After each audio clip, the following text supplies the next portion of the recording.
Welcome.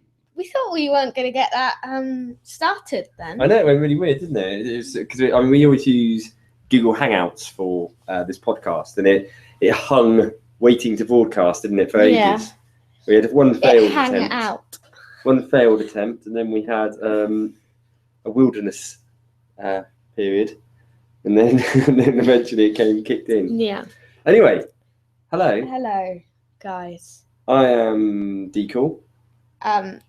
I am Lewis Moon, and welcome to Dr. Tom Space. So what do we have on this week's show, Maestro? Well, we'll be it's episode 156, by the way. Wowza. We will be looking at the monsters and villains of the 1960s. Oh, brilliant. Oh, that sounds Monster good. analogy through the decades, basically. That sounds like it'd be good. We'll also be giving our thoughts on the episode that was, or the episodes that were, I guess, Stolen Earth and the, whatever the other one's called. Journey's End. Oh, so professional. Wow. We have news, including some quite big news. Ooh. Well, not. Do we? Well, speculating the big news. Speculating the big news. Because we will be speculating here the new companion, because we can reveal on next week's show, we will be revealing to you, everyone, the new companion, and we will be chatting in full detail. We will, excellent. And we will talk about our reaction video as well. As long as Google Hangouts don't let us down. Yes. Excuse me. We'll also be doing a Who to Face. We're on Who to Face? Yes. Yeah, aren't we? Yeah. Oh no, it's my turn to start. Oh. And we pressed the magic randomizer button. So lots to look forward to over the next 60 minutes or so. Yes. Should we? How are we going to kick off? We're going to chat about what we've been doing. Do you know? I don't think I've done anything very interesting at all this week. No, I think. Not really. But let's start with you, shall we? Yeah. You can start with me if you want. But... Yet again, I have not watched any Doctor Who, I don't think, apart from Stolen Earth, Journey's End. Correct me if I'm wrong there. So you've not worked any further through Arc? The Arc, yeah. Because I'm watching Red Dwarf at the moment, so I've been focusing on that. Yeah, no, that's a fair point. What we also did watch during the week, didn't we? Is for the first time ever for you. No, don't embarrass me with that. With what? People may get annoyed at me for not. People don't mention that. Okay. People may get annoyed at me. Okay, I'll be quiet then. Now everyone's going to be wondering what it was. Yeah. Excuse me, I've had a bit of a coffee cold thing all week, so if I keep spluttering periodically, I apologise in advance. The other thing that I've been watching is I watched The End of Vinyl, which was a really good series on HBO. Are they doing a second series? I believe so. Yep, that was good. I mean, it's obviously not very sci-fi, but it was a good series. That it was all about sort of rock and roll, which is one of my other interests, and obviously builds up to the start of Game of Thrones tomorrow, or if you're in the UK like us, Monday. Yeah. Very excited for that. Very much so, yeah. It's going to be colossal. Yeah. Yes. I think there's a lot going to happen this time. I think we will find out whether that person that we can't mention is alive or dead. Yeah. Just in case you haven't watched season 5 yet. No, indeed. We don't want to ruin it for you, folks, because we're nice at that. We've accidentally ruined many things previously, but we don't want to ruin that. Yeah. So, I'm thinking that's probably about all I've really watched this week.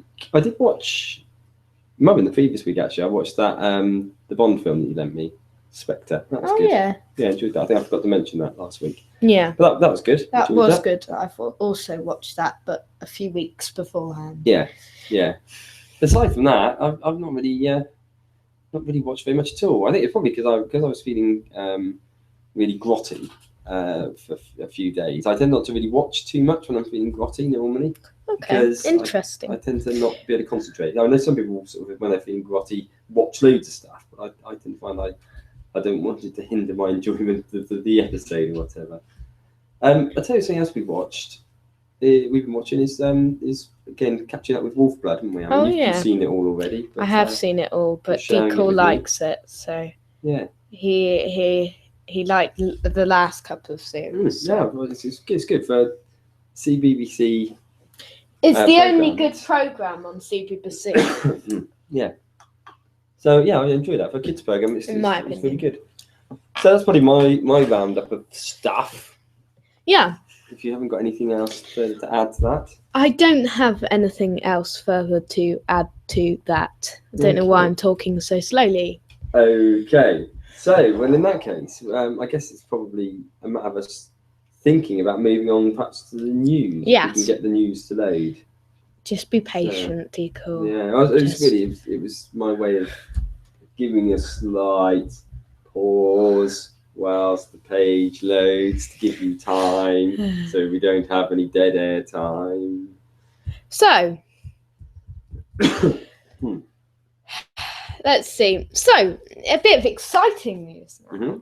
Mm-hmm. Tonight on this podcast, maybe by the time you're all listening to this, it would have already been announced. But tonight is a very exciting day for Whovians as we find out who the new companion is. If you are listening live, you can listen live to the announcement on Match of the Day, which kicks off at 4:50. The kickoff is at 5:15. Yep. Just after the podcast, probably. Yep. And then the companion news will come at halftime at 6 p.m. So it'll be just after 6, probably. Yeah. So it's the FA Cup match between Everton and Manchester United. So it's going to be interesting. We was just saying, weren't we? I mean, what's going to happen? Are you going to have Gary Lineker introduce it or something? Yeah. Don't really know. Or so like they did with the FA Cup thing.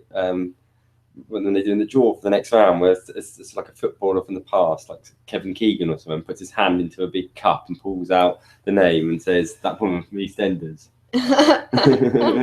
I think it is sadly going to be Raki Takara. I don't think it's going to be. I don't think it's sadly. I mean, I just think whoever it is, you've got to, whether you've liked them in something else or not liked them in something else, you've always got to give them a bit of a go in there. Yeah. It's like if I think of David Tennant in Jessica Jones, my immediate thought was David Tennant's Doctor Who, as you know, I'm not overly partial to. But I like David Tennant and Doctor Who. Yeah. It's different. Yeah. If you don't like something, it usually means I do. Yeah. If you watched EastEnders, then you would probably agree with me. Maybe, yeah. Probably most of you guys wouldn't, sadly, because, I tell you what, though, as long as it's not Donna coming back. Yeah. Well, we're gonna do a reaction video, hopefully. Yep. Whilst it live. We'll do a live one, won't we? Yeah. A live reaction video, watching that moment where it's announced. Yeah. You'll probably have me also moaning and cursing and things as Manchester United beat Everton or something in the background, won't it? And we will. No. And we will also be chatting fully about the companion announcement. We will be chatting about it on the podcast next week. Yep. For an article. Brilliant. Sadly, we're just gonna miss it. I know it's as bad timing as you can get, which is, I think is why it's going to be quite good to do that live reaction video, isn't it? And we won't do like a full article. We'll cover you up. Yeah. We'll cover you with all of the full details. Yeah. Do you think the new companion's name will be announced today? I think so, yeah. By Gary Lineker.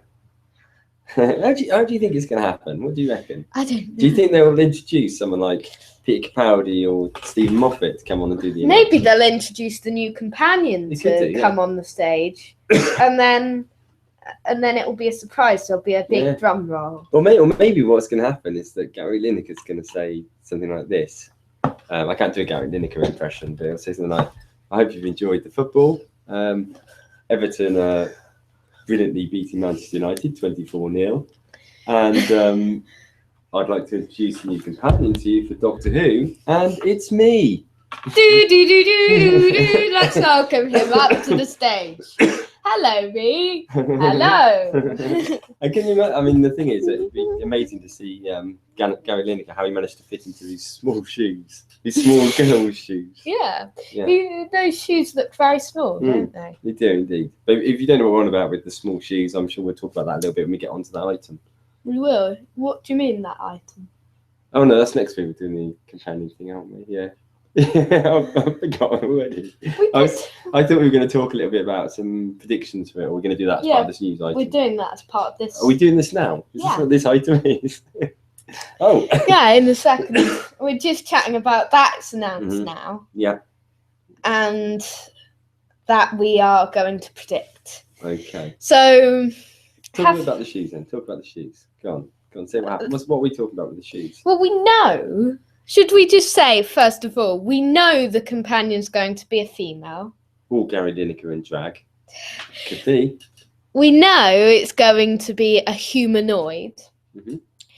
And we know that it's going to be a companion with legs and arms.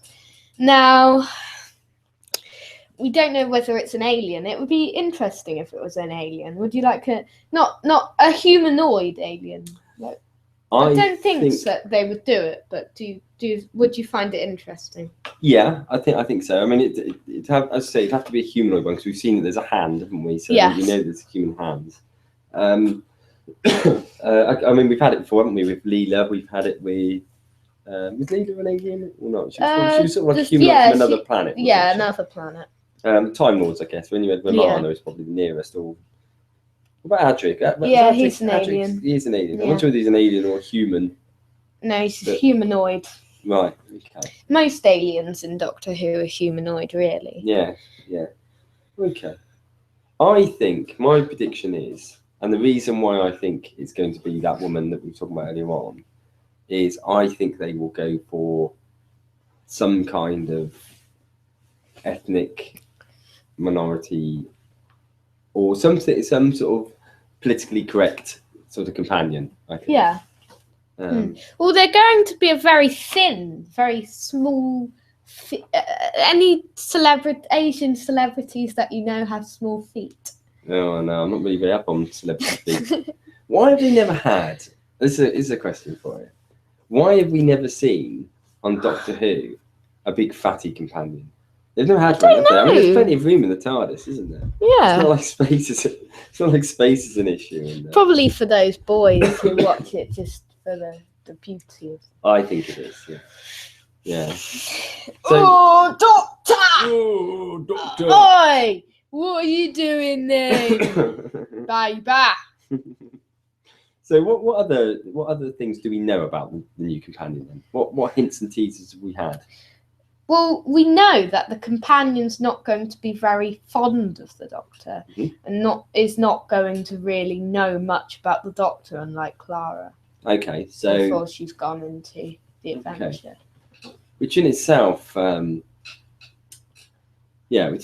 be quite interesting, won't it? Because I guess in recent times we've obviously had very strong companions with side stories, and certainly up until Capaldi's Doctor, the companion always fancied the Doctor, didn't they? You right? Yeah, sorry guys. The companions have always had that bit of a crush on it, which is a little pet hate of mine, to be honest. But I'll talk about that a little bit later on when we get to our review of Stolen Air. So, any other thoughts on the I don't think so. Is there anything you wanted to? No. I just there's loads of chocolate all down me when we're eating it. Talking about companion news for Canadians, Broadcaster Space have announced that they will be also revealing who will play the new companion in Doctor Who tonight during a rerun of the last 3 episodes of the previous series on the channel, which saw the departure of the Doctor's former fellow time traveller Clara. Ooh. The 3 episodes will be shown twice from 10 a.m. and 1:20 p.m. with the broadcast scheduled in Eastern Daylight Time. This places the end of Hell Bent at about the same time as halftime during the FA Cup game in the United Kingdom, meaning the announcement will be very close to the latter's. Does that mean that on the Space Channel, all of a sudden it will fade in and you'll see Gary Lineker appear on the screen? I think they will literally, I think what's going to happen is they will probably cut to like a ready-made bit of footage. Yeah. That perhaps, excuse me, perhaps it will show that sequence with the Doctor running, with the legs running, and then it pan up and you'll see who it is. Yeah. I reckon. And then the arms, and then it will scroll across the screen. Yeah, I don't think it's going to be like what they had with the announcement of the Doctor, where there was like a big whole program about it, big drum roll, and with Zoe Ball. Yeah, that's right. I wonder if they'll do that again when Capaldi leaves. I wonder if they'll ever do that. Which reminds me, I've got.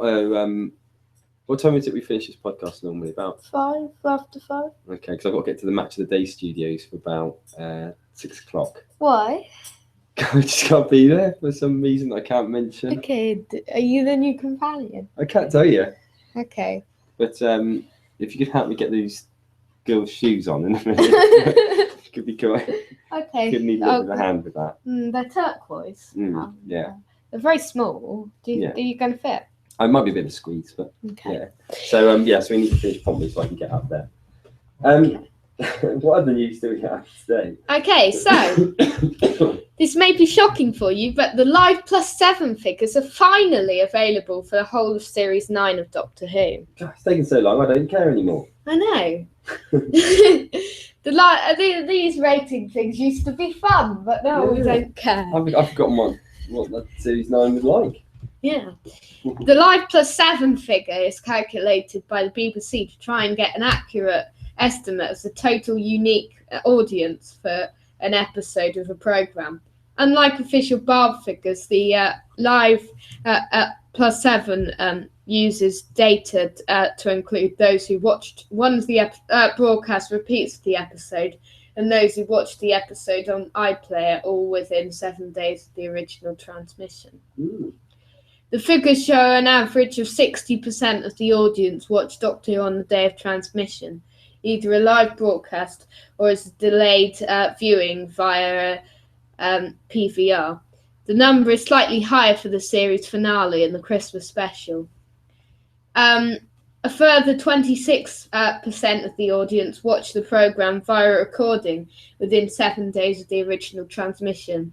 The highest delayed viewing was for the Zygon invasion.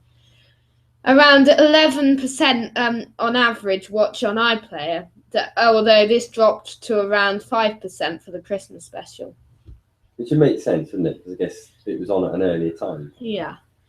The number watching a scheduled repeat dropped sharply this series, from an average of 4% last year to an average of just 1.3% this year. Yeah. The decline of the audience watching on BBC Three caused the BBC to cancel the regular repeat on BBC Three from episode 4 onwards. The only repeat was the late night signed version on BBC Two, which had an average of 40,000 viewers. I can understand that because I think the whole thing with having iPlayer, and particularly the majority of people have probably got smart TVs now, so it's easy to watch iPlayer, isn't it? Yeah. Overall, Doctor Who's total Live +7 ratings are down around 1.5 million on the 2014 figures. to average a total of around 6.7 million watching each episode. The overall chart position for each week ranged from 13th for Magician's Apprentice down to 30th for Sleep No More, the lowest chart position since the series returned in 2005. Not very good. The lowest chart position in the series history was 170th for the second episode of Full Circle at 1980. The only episode this year to make the top 10 was the Christmas special Husbands of River Song, which came in 8th. So full ratings can be found in the show notes on missrosemoon.weebly.com. Okay, so I mean, there's some interesting stuff in there, isn't it? As I say, that time's passed really. It's not as interesting as it would have bbeen straight after it, but it still seems to be in a pretty healthy position, doesn't it? All right, yeah. Which one's Full Circle then? Adric's first one. Okay, it's interesting that was so low, isn't it? Because in Tom Baker's period as well. 170th. Yeah, well, I don't actually know what that means. So, what are we talking about? In there? the weekly chart position. Okay, right. Okay. I think. Yeah, that is odd, isn't it? So the only episode this year to make the top 10 in the chart position was the Christmas special, which you can sort of understand because it was the same. It was a really good Christmas romp. Yes. So say us. Just a thing. Do you think the new companion will be in the Christmas one? Well, that's interesting. Yes, I do. Okay. That's probably how they'll introduce them. Yeah. Yeah, either in the whole of it or they'll come into it towards the end or something like that. I think they'll come into it and for whatever reason at the end of the episode, the Doctor would ask them to stay with him or something like that. Yeah. Not that I know or anything, but I have seen the script. Okay. How? Because I want to have a feel of that. Okay. By the way, Impossible Astronaut was broadcast in 2011, 5 years ago. I know, it's astounding, isn't it? That was the first episode I watched live. Was it? Wow. Crumbs. So, what other news do we have? So, BBC Worldwide, North America and Titan Comics have revealed that this summer's special Doctor Who event comic will feature the 9th, 10th, 11th and 12th Doctors from Titan's 4 ongoing Doctor Who series. This comic will be a spectacular 5-part bi-weekly adventure featuring one of the Doctor's most iconic foes, the Cybermen.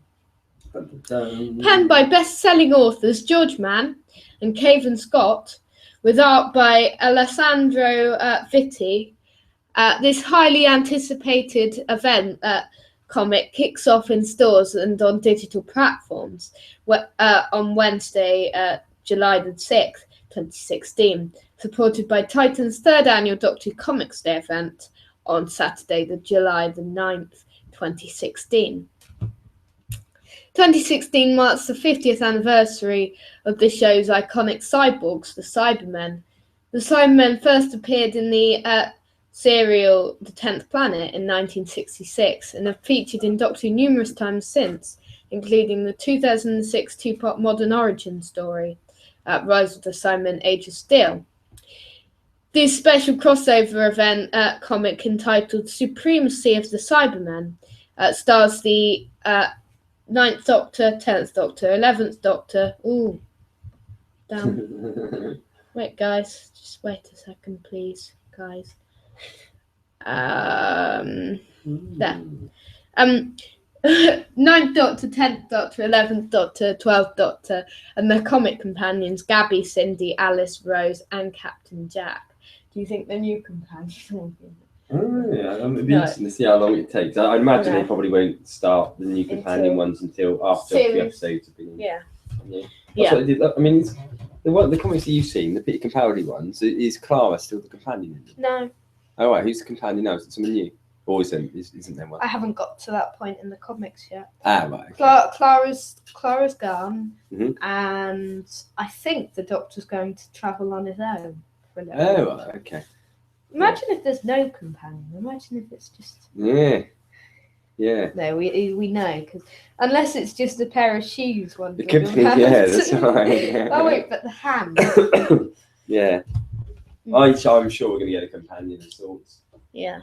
So to keep up to date with news of Supremacy of the Cybermen, and this is Doctor Who Comics Day, follow Titan Comics on Twitter, Facebook and Tumblr. Oh, okay. So, final bit of news now. As reported in February, BBC Books are to publish a number of Doctor Who novelisations that were originally part of the Target range.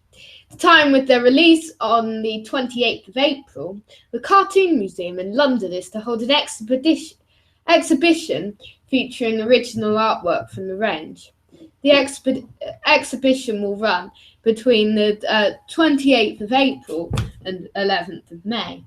To celebrate the revived interest in what was an essential part of Doctor Who fan reading in the 1970s, 80s and 90s, Telos have announced that they will be republishing an updated version of David J. Howe and Tim Neal's Guide to the Entire Range, also on the 28th of April. Very well. That's quite cool, isn't it? The book is available to pre-order from the Telos website, the link in the show notes. Forbidden Planet in London will also be holding a book signing on the 23rd of April between 1 p.m. to 2 p.m, featuring the authors Terence Dix, Eric Saward, and cover illustrator Chris Achilleos. We saw that advertised, didn't we? Yeah, that's today, actually. Yeah, so it is. Go there today.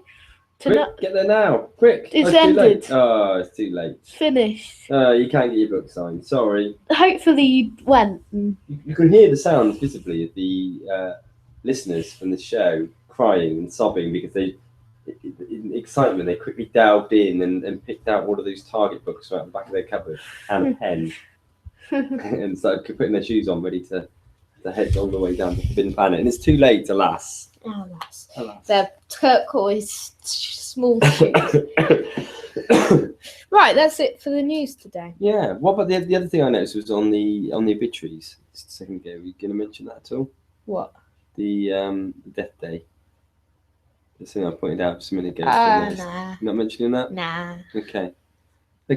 Well, in that case, let's move over to the first. It's just an anniversary of an important death. Yeah.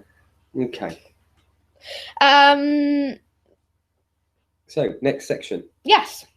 Is Monsters and Villains from the 1960s. Oh. So Monstranalogy, part Okay. 2, through the decades. So, do you want to give a little bit of a roundup as to what this actually means?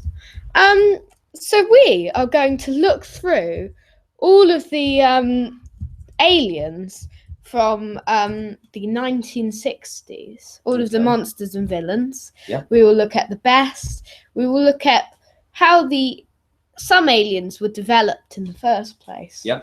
I mean, there are some villains we haven't covered, like the Ice Warriors, which we can talk about. Okay. Sounds good. So, we have already talked about on the Monstranalogy series, if you've been following us on these, we've already talked about Daleks, Cybermen, the Master, and the Sontarans. Okay.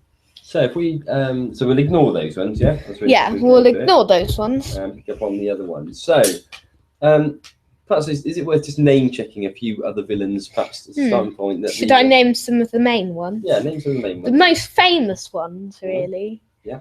The Vord, the Sensorites, the Zarbi, the Mechanoids, the Dravins, the Celestial Toymaker, the War Machines, the Macra, the Yeti, the Ice Warriors, the Cratons are quite a major one, really, quite a famous one. And most people would know about the Monoids as well. But they're the coolest ones, aren't they? Monoids, how cool are they? They're like the Guess what episode they're in? No, the Ark. They look like sort of like Paul McCartney from the Beatles if he only had one eye and a green face. Ha! Are they green, do you think? Yeah, they're green. They are green. It's difficult to tell because it's in black and white on here, isn't it? Yeah, they're green. It's in black and white in Doctor Who. So. Yeah. So, which ones particularly jump out at you? Do you think, in terms of perhaps as a starting point, what do you think are the scariest ones of the monsters you just mentioned, or others? Scariest? Yeah. I mean, they're not really scary. No. Necessarily. No, some more than others, maybe. Some more than others, yeah. Some of them just look really, really dated now, don't they? So, for instance, I think what was I looking at on there? Things like the Crotons and a number of the robots, really. Yeah, the Really robots dated. look very dated. So what I do like, I like the Clockwork Soldiers. I mean, we're looking at a picture now of some of the from the Doctor Who site .co.uk. Yeah. Some of the aliens that appeared in it, and the Clockwork Soldiers from the Mime Robber, they look really good, don't they? Yeah. I mean, is that sequence a little bit like what they did with the New Who one, with the sort of pin dolls, Peg dolls. peg dolls? No. Yeah. Not really. Not really. Okay. Quarks, they look quite cool. Well, no, they don't look that cool actually. They look a bit. They're rubbish villains. Are they? The Dominators is one of the worst episodes of Doctor Who. You think so? It's a Patrick Troughton one. Yeah. You think Patrick Troughton's is good, but Yeah. it's very, very bad. So what is then? The other good thing about this site actually is it tells you which planet everything comes from, which is really, really cool. Or everything that you know. Yeah. So what about 1965 episode The Rescue? There's a really cool looking creature on here called the Coquillion or something like that. Coquillion. What are they? Have you seen that one? Is that? I can't really tell you what it is because it turns out that it's someone. Ah, right, okay. So it's quite important to the story. Yeah, I can't spoil it just in case people want to watch The Rescue. The other one that makes me laugh a little bit is this one just after that. Menoptera. The Menoptera, because it looks like a sort of fairy godmother turned bad, doesn't it? I know. And if you look, the next one, the Zarbi. The Zarbi are possibly the most annoying monsters. What makes them so annoying then? They just have like they have like a noise and for like the whole of the story. Yeah. Like most of the story you can hear this. Yeah, right, okay. And it's all doing that sort of noise. Oh, right, okay. It's really annoying. What do you think is the best design out of all of these? The Sensorites look really cool, don't they? They do. I like the Sensorites. And they also sort of a bit of a precursor to the Ood in many respects, which is why I think we probably won't see the Sensorites ever again. I don't think we will. They just bring back the Ood. Yeah, I would think so. It'd be nice to see them though, wouldn't it? Yeah. I mean, of all Ood these, meets the Sensorites. That would be good.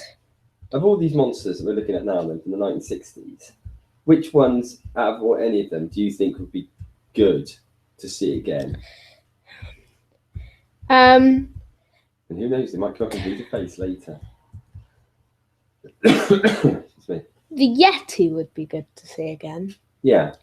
And I'd be interested to see how they do the Yeti again, actually, because obviously it looks like a big furry sort of fluff puppet, doesn't it? Really. Are they doing the Yeti again? Do you know something? I can't say anything about my appearance on Match of the Day later on. I didn't say that. I said about the Yeti. About the Yeti. I can't say because it might be linked to that same announcement. I'm joshing with you, folks. Yeah. Really Celestial Toymaker would be quite good to return, I think. Yeah. Have you seen that one? No, it's all missing apart from the last part. Oh, is it? Oh, right, okay. I don't know what it is about that one, but there's something about that one which just sort of entices you to want to watch it. The Meddling Monk isn't listed on here. No, he's not, is he? Maybe because it comes under just the whole thing of Time Lord. Perhaps it's not everything. Because there must be more episodes than what are featured on here, presumably. Yeah. What about the board? Do you think there's a role for them? I mean, they've used those in the Big Finish stuff, haven't they? Yeah. I think they would be quite intriguing. They were very underused in Keys of Marinus, I think. Because they had like 5 separate stories going on in Keys of Marinus over the 6 parts. So the Vord were only in parts 1 and 6. Okay, that's quite interesting, isn't it? In the overarching story. Yeah. It's kind of like each episode has a different storyline. What's this Xeron or Xeron from the Space Museum? I have no idea. It's just that the picture here that looks just like Jamie. Yeah. Is that like, so presumably there's some sort of shape shifter or something that takes over your mind or something like that. I have no idea who that guy is. Well, actually, I've never seen the Space Museum. I'll tell you what they are. I've just realised they are monsters that actually turn you into looking like Jamie. That actually isn't Jamie in the picture. That's actually Zoe. But she's been turned into a Jamie mimic. What about the Maya beasts? You seen them before? Yeah, I have. But look how rubbish that is. Look at the eye. Yeah, no, Look, that's just like a dinosaur. Yeah, that's quite cool. I like it. And there's these. I can't read that. Aridians. Is that it from the chase again? They sort of like they got Mohicans. What's going on with their hair? I don't know. Is that a helmet or is that hair?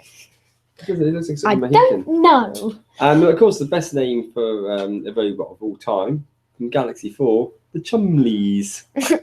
Oh. No, No, they shouldn't return. Jarvins would be good to return, I think. Jarvins? What are Jarvins and what do they do? I don't know what they do. It's just alien things. They're quite famous, really. Yeah, I mean, it's looking through these pictures. There's actually very few of these episodes I've actually seen. In fact, I don't actually think I've seen any of them other than the Crotons and the ones with the Yeti in. Mechanoid, I think, could possibly return. Don't think so, but it's that creature, the flamethrower. Oh right, okay. Have you seen that before? No, I don't. I like the monologues, just say, because it's another Paul McCartney bit about them. What about the fish people? I mean, when you did your review of the Underwater Menace, you said that because they look great, don't they? They do look very great, they're but not really in it. they're not in it. They were on the front cover about 5 to 10 times, and they are only in. I don't know how you would actually get that many pictures. I bet they're using the same picture over and over again because they're hardly in it. What about then? I mean, one that we have seen in New Who, albeit looking very, very different than how they looked in their original appearance, but the Macra. Oh yeah. I mean, I guess on the basis of the fact they've been reverting back, haven't they? They've sort of been rather than evolving, they've been whatever the opposite of evolving is, devolving. Disrevolving. Yeah. Disevolving. So they've been, rather than being sort of fairly, are they quite intelligent creatures? The Macra. And we don't really know too much about it, do we? Because it's one of the missing ones. It's the whole of the Macra. I think so. That's the thing about this sort of article here. We can't, because most of them are missing, it makes it harder. Yeah. And once you get into the 70s and 80s and 2000s and 2010s, I assure you this will be a more interesting article. Yeah, well, I've quite enjoyed it actually. I have too. But I don't know, yeah. Do the audience, I wonder? Yeah. Who knows? Hopefully they do. So what about Ice Warriors? Do you think they'll ever return again? Like they've returned in Cold War, but do you think they'll return for? I think Mark Gatiss was planning a story for. Yeah. Is he doing that? I mean, who knows? But I do think they would make a good return. I'll tell you another monster that's not showing on here. Maybe it comes up into the 70s one. What's these creatures that were on the? No, they come up later. That's why. The really sort of soppy sounding one. Oh, Alpha Centauri. Yeah. That's it. Yeah, that's later on.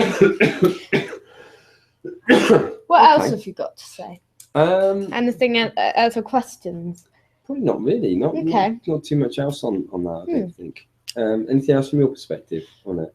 No. I mean, it's a great period of Who, actually, isn't it? It is. And if you want to find out more about this period of Who, then make sure to go back in time a little and watch our Doctor Through the Decades series. Yep. Starting with the 1960s one. Yep. A couple of months ago. Yeah, indeed, yeah. Beginning of the year? Probably. I lose track of time, so yeah. Okay. Yeah, good. Well, next week we'll be covering the 70s. And there's some real classic villains, recurring characters, isn't there? That sort of we start seeing, particularly, when John Pertwee comes in, there's a few, some of which we've already talked about, but some very. We haven't talked about Silurians or Autons yet, so that'll be. So that'd be good. I was thinking, should we do a monster analogy on the Silurians? But I didn't think we had enough to talk about. Probably not really, is there? Yeah. And the Autons as well. Yeah, I think we probably picked up on the regular returnees. Yeah. Okay, so review. The review. Cool. I was going to quickly load up something to prompt me on it.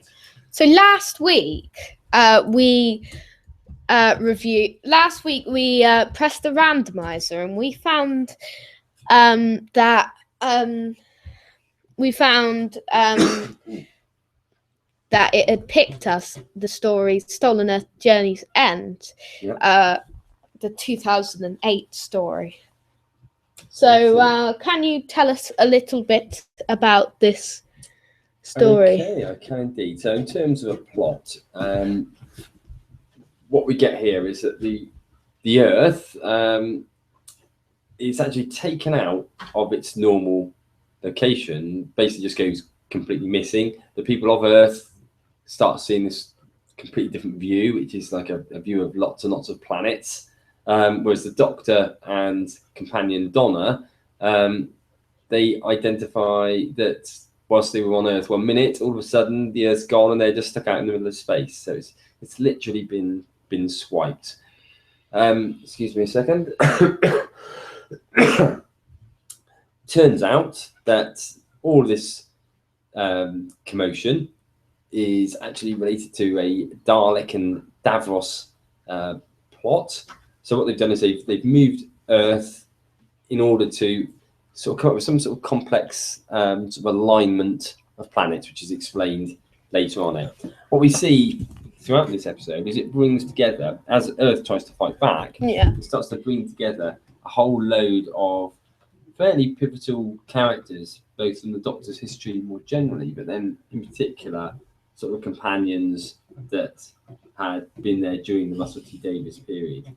Yeah. So, for example, we see Captain Jack Harkness, we see Martha Jones, we see Sarah Jane, we see Rose Tyler. We unfortunately see Rose Tyler's mum. We see what's his name now? What's his name? Mickey. Yeah, Mickey. And I'm sure I'm getting to. And a couple of people can talk. We saw Luke. Yeah. We saw Ianto. We saw Gwen. Yeah. And we did see Harriet Jones. We did. And we did see Donna's mum, Sylvia, and granddad, played by Bernard Cribbins. A great Bernard Cribbins. I mean, from a spoiler perspective, spoiler coming up now. Here it comes. Oh no, I forgot what the spoiler was. Yes, it's spoiler. No, it was. It was Harriet Jones is actually the former Prime Minister Harriet Jones. Is actually exterminated. Sadly. Yeah. So she gives her life to help send a message of an SOS, actually. Yeah. To help send an SOS to the Doctor. A spoiler omitted service. Signal. Yeah. Sorry. Yes. They could have just beamed out Doctor in distress, couldn't they? Doctor in distress. Let all answer his SOS. Yes, indeed. So what were your thoughts on the episode then, as a start point? So I know we differ quite a bit. We do. Now, I find that this story is an all right one. It's a big one, really. Yeah. It's quite an OTT one. Yeah. And it's got the return of loads of old characters. And I do like that. I like their reunion. And I particularly like the first part of it. Yes. Yeah. Okay. Okay. For you, though, for me, in the chart, it's 41st. Out of 60. Now. 60. And that's not all Doctor Who episodes. That's of the episodes that have come up on the randomizer, basically. So where is yours? It's the bottom. I can't remember. I make it 58. 58. So I think. Why? Yeah. There's a number of reasons. Firstly, as people that have listened to the show will know that constantly, boringly, I whinge about David Tennant as the Doctor, and more so than anything else, those episodes where he's with Donna. Well, it's very high in Dawn. I'm just looking. It's 35th. Is it really? See, I just can't get my head around it, because there's bits that I like. I wouldn't say I didn't enjoy it, because I enjoyed it in the same way. Well, I find it quite an enjoyable one, actually. I have to beg to differ. I just find it too over the top. There's things that I just really didn't like about it. So I tell you the things I didn't like about it. That whole Dr. Donna thing. I hate that. I hate the bit when the Doctor and Donna are in the TARDIS, when it's being melted down or whatever, and you get that sort of sequence when the Doctor starts talking a bit like Donna, and then there's a bit later on where Donna's starting to talk a little bit like the Doctor, but with a Donna voice. All Donna related. And I hate that bit. I really hate it. And I do struggle with the Donna bits, full stop. I also really hate the romance between the Doctor and Rose. I hate it. I really hate that bit. You know, the bit when the second Doctor stays there and she says, "What were you going to say to me?" And the 10th Doctor sort of says, "Rose Tyler," and said, "You know the rest." And then the other Doctor obviously says, "I love you," which is obviously what the other Doctor was going to say. It just spells it out too much. I hate it. I hate that bit. That really makes me cringe. The other bit, I know you sort of said that you really liked the fact that it brought back all these other companions. I did. But I don't know. I just found it a little bit over the top with them all. I didn't necessarily feel. It felt like they were all being put there for the sake of it. Yeah. But I mean, it's just a personal opinion. It was nice to see Martha again. Yes, it was. It was nice to see Sarah Jane again. It was good to see Davros, and it's as recently with the Magician's Apprentice. I've forgotten the actor's name now. Julian Bleach.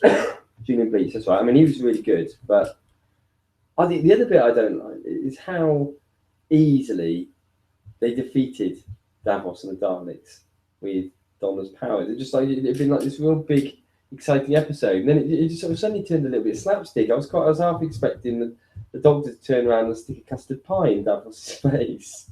You know, that's what it felt like to me. So obviously I'm out a little bit on a limb here because, as you say, on the Dawn rating, it's really, really high. It's probably personally my least favourite end of a series in New Who. Okay. So I like the look of it. I love the bit when you see like the look of the planet. You prefer it than Wedding of River Song? Do I prefer? No, I prefer Wedding of River Song. I think.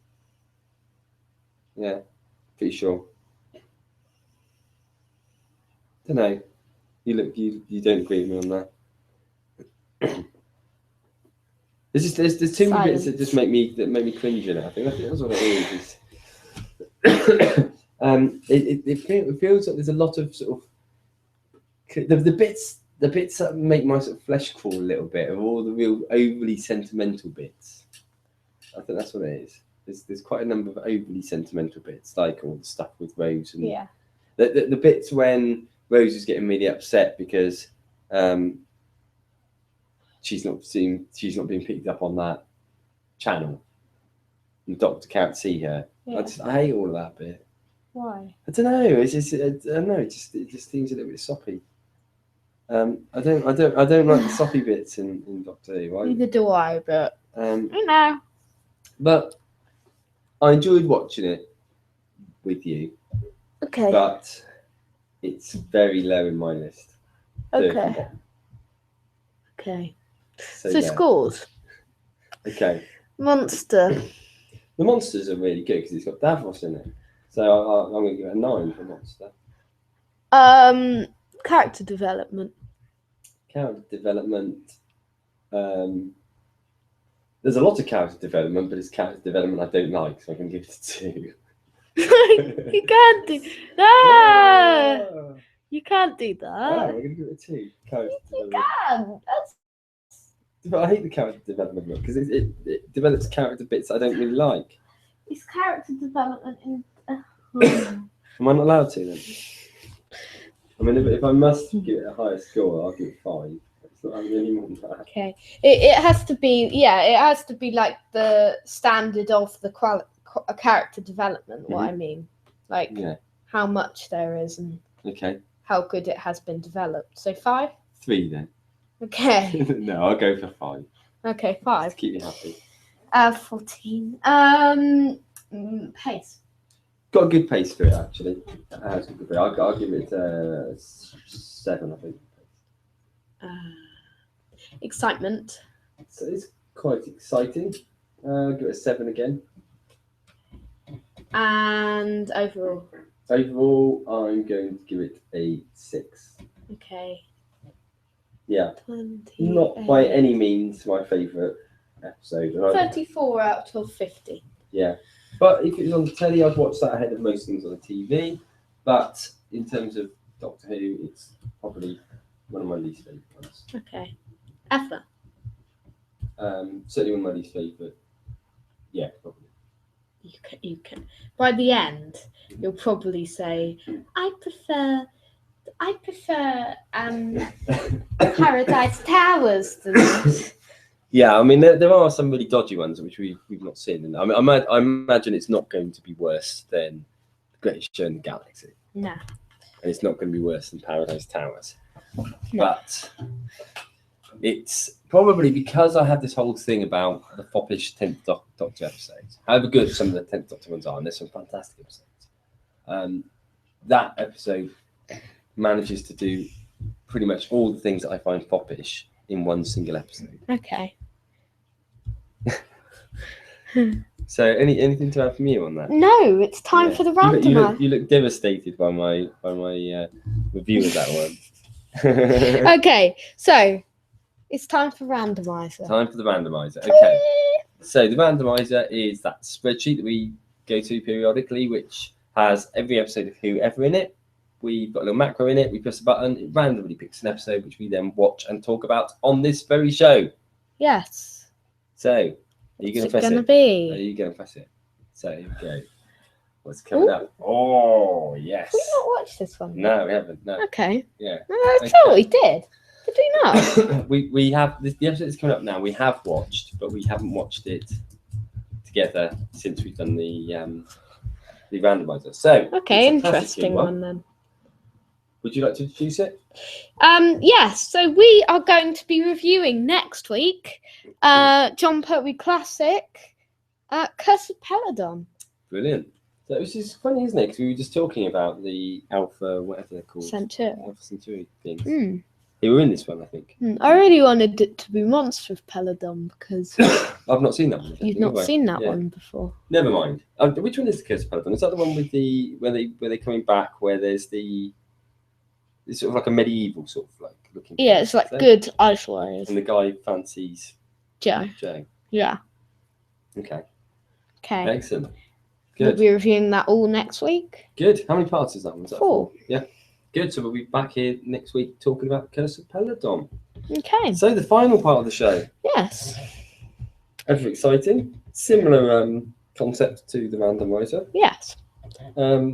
But instead, we get out the Who to Face generator. Do you want to explain it? Yeah, so we have a random monster and a random doctor, and we have to think of a story to do with them. So again, it's sort of a press of a button and it will randomly pick a monster for us. And you're going first this time. Okay, so usually what happens is you have to explain who the monster is first of all for me, and I'm sure that'll happen again. And usually find a picture. Yeah, let's see what comes up, shall we? Okay. Oh, no, I don't. Okay, now this is quite apt, isn't it? Because what is pulled out? Do you want to introduce what's so we've got Davros and the 11th Doctor. So did the 11th Doctor ever meet Davros? No. Did he?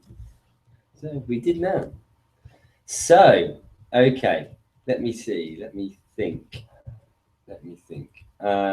Yes. Right. Are we ready for me to launch into it? Yes. Okay. This is going to be called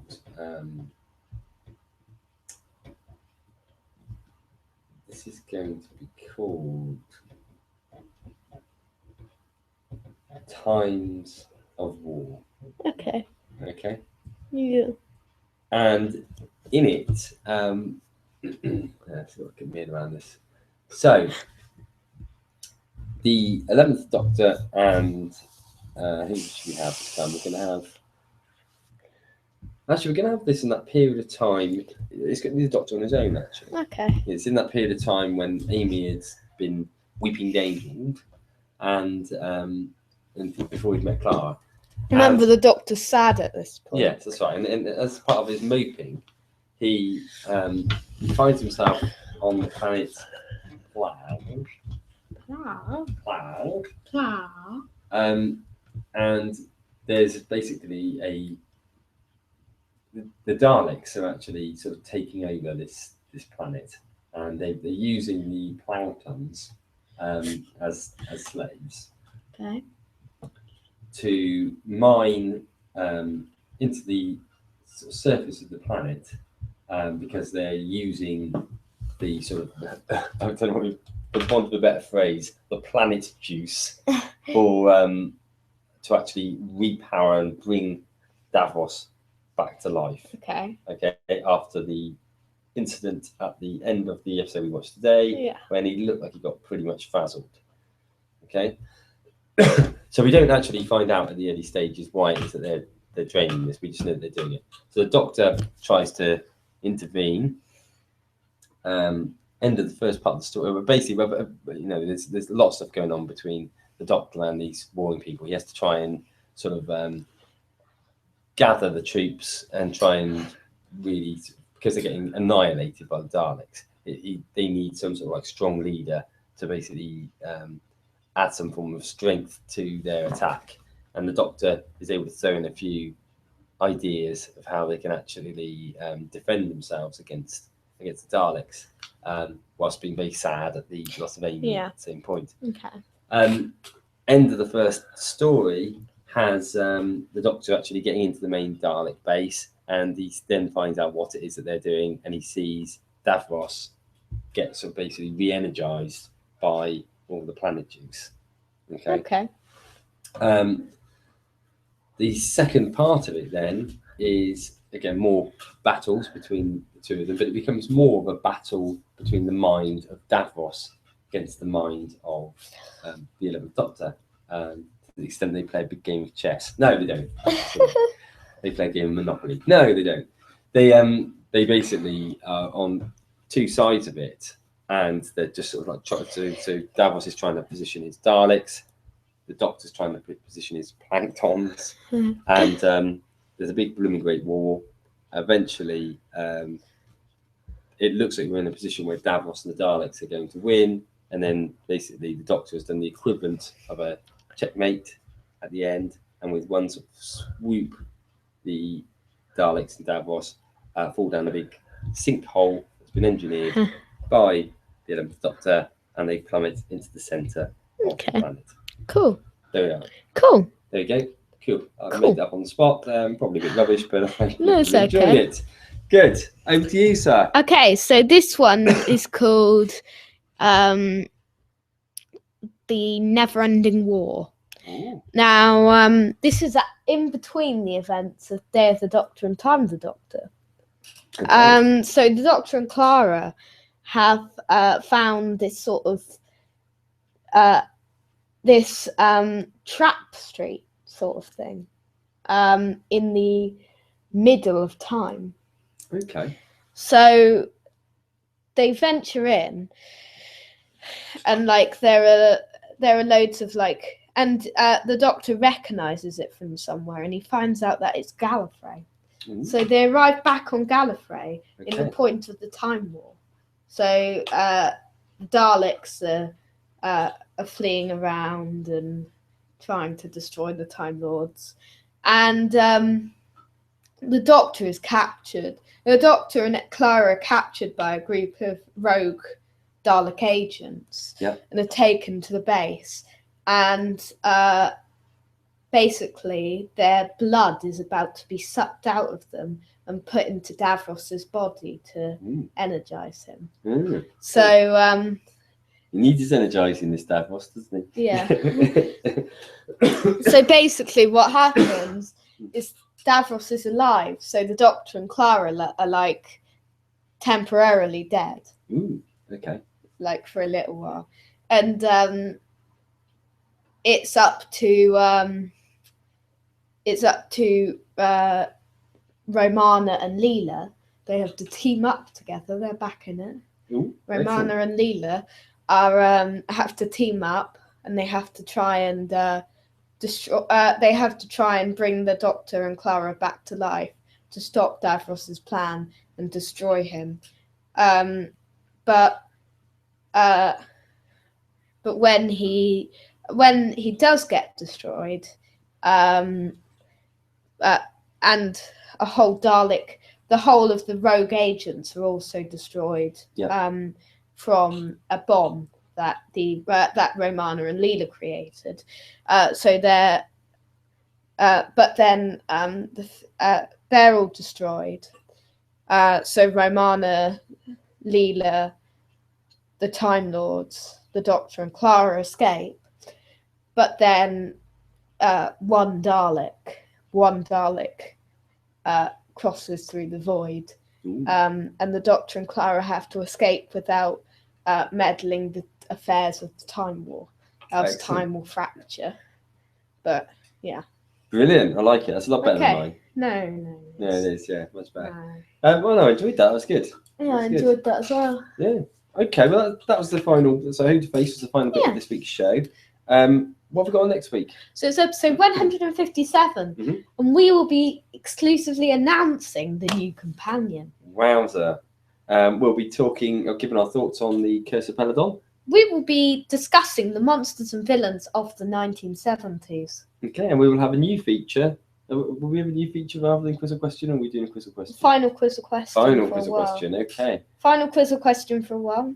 So I hope you've enjoyed listening. And pressing the randomizer. Oh, and pressing the magic randomizer. How did I forget that? Hope you've enjoyed listening. Stay tuned, probably in about 45 minutes, where we hopefully, if we can get the technology working, we hope to be back on air for a sort of live, so we can get our reaction to the announcement of the new companion. Yeah, that'll be exciting. Yeah. Good. So see you then, and see you next week. Yeah. I'm Decool. And I am Lewis Moon. Goodbye. See you next week.